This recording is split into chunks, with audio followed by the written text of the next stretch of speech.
керек да, чек коюш керек да, негизичи бүт баардыгы. Кимге канча берсең ошончо кайра келет да кошумча. Ошого жараша ылайыктап анан шартташып анан той бересиң да. Может өзүн актайт деп. Биртке болсо каршы болсок да болуп калар. Ошо. Мыйзамдын түрүндө чек кое албайт ага. Ал болбойт ал. Ошо мыйзам чыгарып аткан киши өзү той болот. Жөн эле болбогон сөз да мындай. Мамлекет буга тойлорго чектөө киргизиш керек. Канча деген ысырап болуп атат мисалы.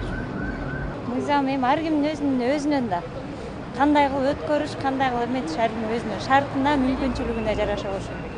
Şunun bardıq қолында барлар елді ушундай кылып кыйнап атат да чындыгы. Мурда да ушуну законго кабылаш керек. Динде да мындай жасылган эмес, эч жерде мындай закон жок. Биз өзүбүз чыгарып алып эле болгон жерден.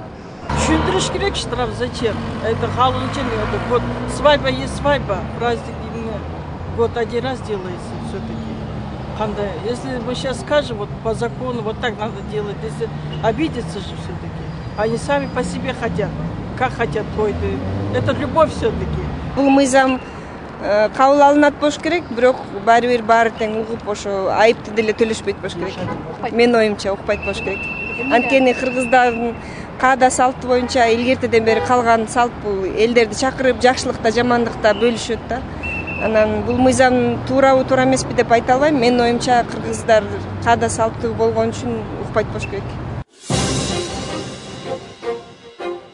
Мына Каныбек мырза, бул шаар тургундарынын пикири болду. Мынакей мыйзам долбооруну сиз айтып жатасыз, бирок анда бул мыйзамдын аткарылышын кимдер көзөмөлдөйт? Мисалы, канча той өтөт, канча жанагындай маданий иш-чаралар өтөт, анын баарына эмне бирден кызматкер барып текшерип, каякта ким канча киши чакырып атат, 200 кишиден ашып кетти деп текшереби же атайын бир кызмат ачылабы ушундай? Ал киши кимге келип отчет берет? Биз ушул мыйзамдын аткарылышын, эгерде кабыл алынып калса, ошол комитетке, именно коомдук статустагы комитеттерге жүктөө маселесин көтөрүп жатабыз. Ар бир иш-чараганда аябай көп киши тартылат да. Эми мындай да аны ар бир иш-чарага барып, ар бир тойго барып, эсептеп, аны эшиктин ордуна туруп алып, мынанча эметип, билет саткандай болуп эсептөө деген бул, конечно, жеңил ойлук, эми андай болушу мүмкүн деле эмес. Өзү кыргыздын өзүнө мүнөздүү болгон, баягы токтоолук, бири-бирин угуучулук, на расчет болот негизинен.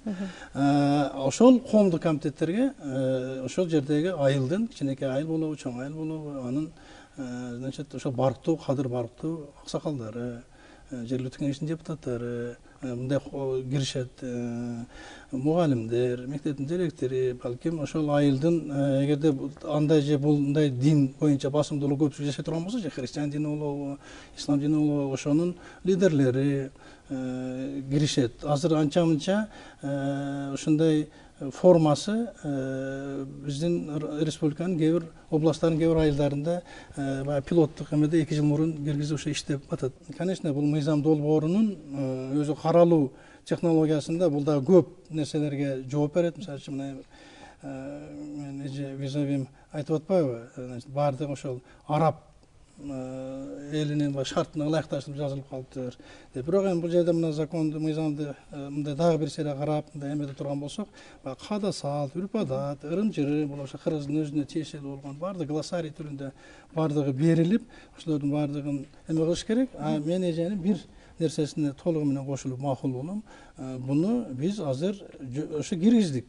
Төраганын колу менен азыр комитеттердин кароосунда турат. Бул бир топ убакыттар кетет. Параллель түрдө жогорку кеңештин сайтына бердик. Азыр Акипресс сайтында турат. Азыр кыргызча орусчасын баардыгын элге жеткирүүнү иштеп атабыз. Буюрса аркы жумадан баштап ошо массалык маалымат каражаттары аркылуу таркатылат. Калина айымына сиз окумал адамсыз да, анан дүйнө негизи мындай башка мыйзамдар менен жашап атат да.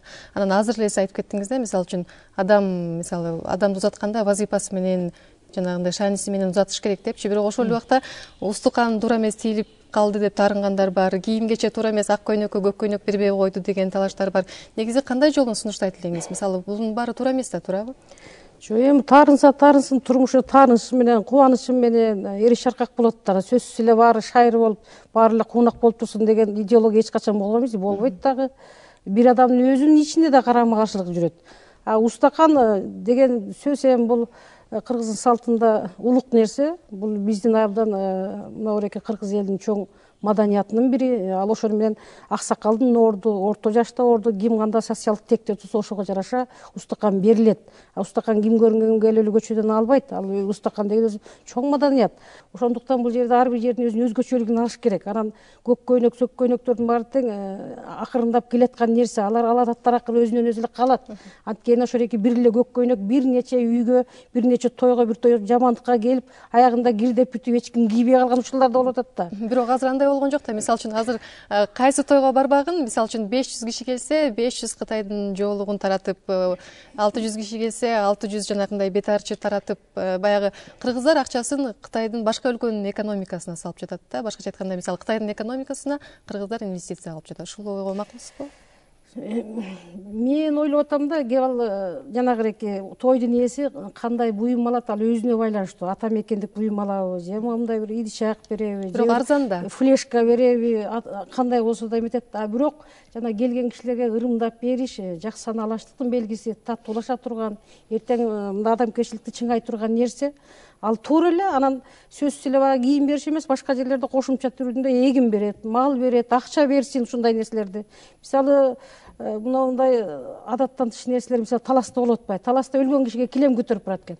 Ушундан өткөн акмакчылык барбы? Той болуп атат, эмне килемди көтөрүп барат? Мисалы да бул бери болгондо мына түшүнбөстүк, караңгылык, каяктан бир келген нерсе да. Анан жанагындай мал сойгон бул естественный нерсе. Келген киши ошол эки баталып Куран окутуп кетиш керек. Жакшылыгында ошентип бири-бирине беришсин, сыйлашсын колдон келсе. Томояктар эч качан бере албайт, эле естественный нерсе ал дагы. Жок, бирок ошол эле сиз айтып атпайсызбы, мисалы өлгөнгө эмнеге килем көтөрүп барат депчи. Анан ошол эле учурда сиз айтып атасыз, мисалы арзан жоолукту анда берип эмне кереги бар? Мисалы сиздин үйүңүздө деле толтура болуш керек ошондой салынбаган, тойдон алып келген жоолуктар жыйылып эле турса керек. Бар, ооба бар. Бирок мен аны кийимдин тиги кымбат эмесин эмес, мен ошо адамгерчиликтин чын пейили менен бергендик, мени сыйлоо, урматтоо деп түшүнөм. Каныбек мырза, мына Тажикстанда ушул мыйзам 2007-жылы ишке кирген да. Анан ал өзүнүн бир кандайдыр бир деңгээлде жыйынтыгын берип жатат. Бирок ошол эле учурда Тажикстандын атуулдары Исфанага келип той өткөрүп кетишет экен. Аяктагы чектөөлөрдөн качыпчы, Кыргызстанга келип өзлөрүнүн акчасын таштап кетет. Эгерде Кыргызстанда дагы ошондой мыйзам ишке кирчү болсо, анда кыргызстандыктар Казакстанга барып той өткөргөнгө өтүшпөйбү? Тажиктер ал мыйзам долбоорун кабыл алганга 10 жыл кетиришти да. 10 жыл кетиришип, чынында эле мына айрыкча тоолук тажиктер ошо биздин каада салтка абдан окшоп кетишет дагы. Көп баягы ушул ысырапкерчилик жөнүндө сөз болгон. Мыйзам иштеп атат, мына 4-жылга кетип иштеп атат. Өздөрүнөн ушундай биз бандай бир опрос жүргүзүп көрдүк, эми ал опрос баягы чоң деле статистикага башыбайт, бирок негизинен адамдар ыңгайлашып ошол мыйзамдын кээ бир баягы базалык параметрлерине көнө баштагандыгы жөнүндө айтып атышат да. Сөзсүз эмелер көп, проблемалар бар. Аларда дагы, значит, бир топ аягында сиз өзүңүз айткандай нерселер болуп атат. Бирок кептин баары анда эмес. Кептин баардыгы бир чектен экинчи чекке өтүп барып, той өткөрүп, ошол мыйзамдан буйтап өтүп. Бул мыйзамдын эле максаты ал эмес. Мен ойлойм, бул мыйзам башында өзүнүн жалпы вазифасын аткаргандан кийин, балким бир 10-15 жылдан кийин актуалдуу болбой калышы мүмкүн. Кереги деле жок болуп калышы мүмкүн да. Мени башка нерсе коркутуп атат. Башка нерсе жүрөмчүрөт. Мына эже өзүнүн айткан сөзүнө өзү каршы болуп атпайбы кайта. Значит, бул жактан мал союлуп мындай кылсын, мейли. Кстати, бул жерде андай катуу тыюу деле жок мал союш боюнча. Экинчи, жагы килем көтөрүп жүгүрүп. То есть мен эмне коркутуп атат, эмне түшөлдүрүп атат? Жылдан жылга ошол өнөрүбүздүн ашып бараткандыгы да. Ашып бараткандыгы. Соревнование болуп атат, баягындай жаңы нерселер кошулуп атат. Башка элдердин кээ бир нерселерин кошуп эметип атабыз. Мисалы үчүн өткөндө бир тойдо баягы украиндарды туурап, мисалы үчүн 500 киши катышкан болсо, ошо үйлөнүү тоюна 500 кишиге 500 бочонок баягы бал берип атат.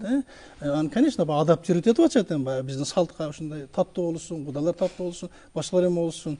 Аны ошону туурап, экинчиси ошондой ишти жасаганга аракет кылып атат. Башка жагынан мейли жасасын, өзүнүн акчасы, өзүнүн эмес, бирок мунун моралдык, психологиялык жактары болуп атат да. Баягы үй бүлөлүк эмелер, мынакей тигинин баласы мындай болду, 25 машина менен чыкты, допустим да. Тигинин кызы болсо узатууда, кстати, кийинки учурларда кызды узатуу салты дагы баягы кыргыздын өзүнүн нукура салтынан башкача бир нерселерге айланып кетип атат. Кален айым чын эле ошондой болуп жатабы? Кыргыздар өзү эле салтка бай да. Азыр могу ретинде ааламдашып жүрүп аткандан кийин биз цивилизованный эл болгондон кийин бири-бирин анча мынча таасир этет, бир естественный нерсе да. Андан коркуп үркүнүн, анан ошол эрекеге шултоолоп кыргыз салтын жокко чыгаруунун кереги жок. Биринчиден бул конституциянын адам укугуна каршы нерсе. Экинчиден билинбей келип эле азыр исламизация биздин чиновниктердин 10% жөн эле мурундан жетелеп алган да.